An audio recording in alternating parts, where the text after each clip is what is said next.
Karola. Jah, Kati. Õpetaja töös on meil ju igapäevaselt nii palju ülesandeid, mis meie laua peal on. Nagu näiteks materjalide loomine, Tagasiside andmine hindamine ja väga paljud muud asjad. ja samal ajal õpilased ootavad kiiret, Personaalset kaasavat, ja edasiviivat tagasisidet. just. Keeletehnoloogilised vahendid aitavad muuta õpetaja töö tõhusamaks.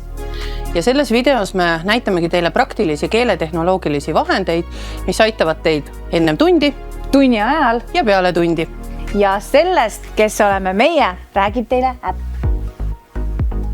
Tere, minu nimi on Kati Pakratse-Pank, olen humanitaarvaldkonna juht ja inglise keele õpetaja Tallinna Ühisgümnaasiumis. Eesti Keele Instituudis olen LAK-õppe koolitaja. Tere, minu nimi on Karola Velberg, olen soome keele õpetaja ja didaktik. Õpetan Kiili gümnaasiumis ja Tallinna Ülikoolis. Keeletehnoloogilised tööriistad on digilahendused, mis aitavad töödelda keelt. Näiteks tõlkida, analüüsida, luua teksti või kõnet. Ja näiteks tõlkerakendused, kõnesüntees, kõnetuvastus, keeleanalüüsi tööriistad ja loomulikult AI tekstiloome keskkonnad. Aga kõige olulisem ei ole see, mida me kasutame, vaid milleks ja millal me seda kasutame. Digipädevus on suutlikkus lahendada ette tulevaid probleeme, luua väljakutseid pakkuvaid digiülesandeid ning kergendada õpetaja tööd ning toetada mõtestatud õppimist digitehnoloogia abil. Haridus- ja Noorteamet pakuvad ühtset alust digipädevuse analüüsimiseks. Ja selleks on loodud õppijale ja õpetajale oma digipädevuse mudel. Selle leiad kodulehelt digipädevusmudel.ee. Iga õpilase või õppimisprotsessis oleva õppija vajalike digipädevuste baasoskusteks on info- ja andmekirjaoskus, suhtlus ja koostöö digikeskkonnas, digisisu loomine, digiturvalisus ja probleemi lahendus. Kui me räägime õpetaja digipädevustest, siis sinna kuuluvad kutsealane areng ja kaasatus, digiõppevara, õpetamine ja õppimine, hindamine, õppijate võimestamine ja õppijate digipädevuste arendamine. Me oleme jaganud tänase video keeletehnoloogilised tööriistad ja keskkonnad õpetaja igapäevatöös 4 suuremasse ossa. Millistel teemadel me räägime, Karola? Meil on siis keskkondi tunni ettevalmistamiseks, õppe läbiviimiseks, mängustamiseks ja hindamiseks. Õpetaja jaoks olulised leheküljed saab koondada järjehoidja leheküljele. Symbaloo.com on selleks parim võimalus. Symbaloo leheküljele saab koondada kõik vajalikud järjehoidja lehed, mida te igapäevaselt oma töös kasutate. Kui te logite Symbaloo leheküljele sisse, siis te saate igasse ruutu lisada lehekülje, mis on oluline teile teie igapäevatöös. Selliselt saate koondada ühele leheküljele kõik teie jaoks vajalikud lingid, mida siis õpetaja töös kasutate. Õppeprotsessi ettevalmistamiseks, teksti loomeks, ideede genereerimiseks sobivad hästi juturobotid, näiteks ChatGPT, Gemini või Copilot.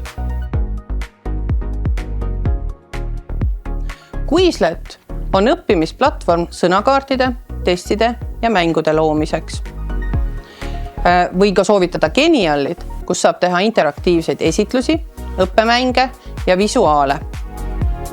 Notebook LM on uus ja põnev keskkond, kus saab luua siis AI põhiselt videoid, õppimiskaarte, viktoriine, mis aitavad väga hästi esitleda materjali natukene teisel viisil.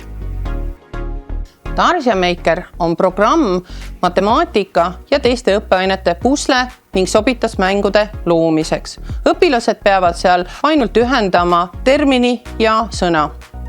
Sõnaveeb on eesti keele veebisõnastik ja keeleportaal. Seal saab otsida sõnade tähendusi, õigekirja, sünonüüme ja näiteid ning õppida korrektset eesti keelt.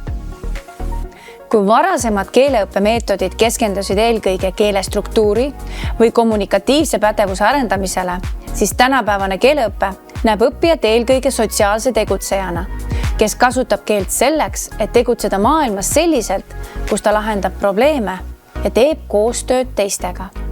Sellist lähenemist nimetatakse tegevuspõhiseks lähenemisviisiks, inglise keeles action-oriented approach.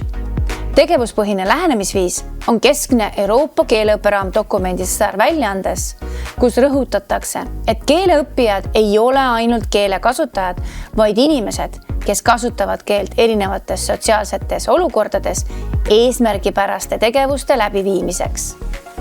Selline lähenemine seob keeleõppe otseselt reaalse elu olukordadega ning aitab õppijatel arendada lisaks keeleoskusele ka kriitilist mõtlemist, koostööoskust ja probleemide lahendamise oskust.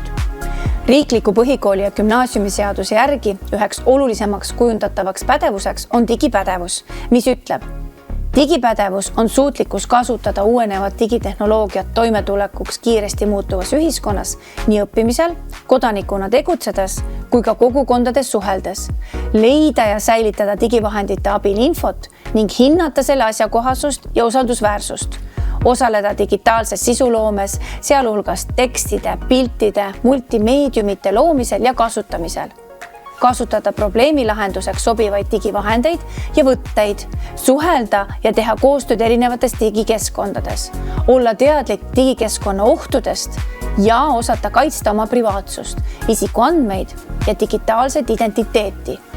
Järgida digikeskkonnas samu moraali ja väärtuspõhimõtteid nagu igapäevaelus.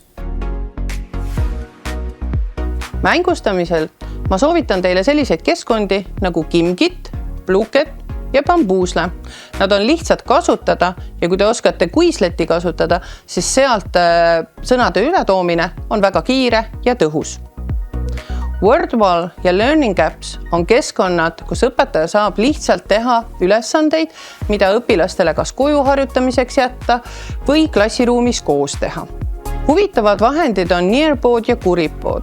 Nearpod on selline keskkond, kus õpetaja saab üles luua tunni, kuhu ta saab panna nii videoid, esitlusi, teste, ülesandeid ja õpilased saavad seda teha koos õpetajaga klassiruumis või siis iseseisvalt kodus.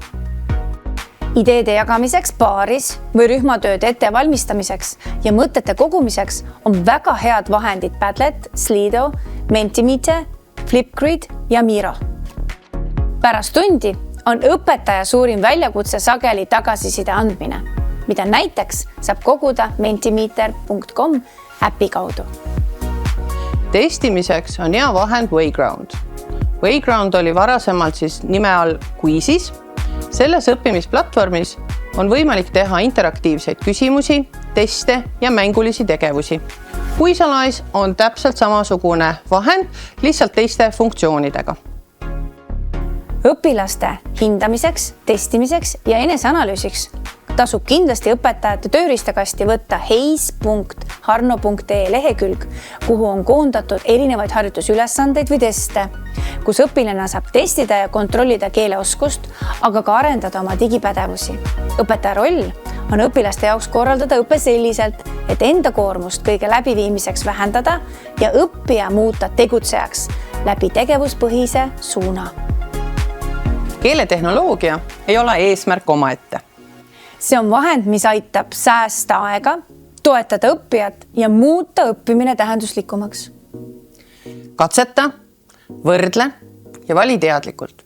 Aga ole tähelepanelik, sellepärast et infotehnoloogia muutub kiiresti ja keskkonnad samuti. Ja mis kõige tähtsam, kasuta tehnoloogiat nii, et õppimine jääks alati keskmesse.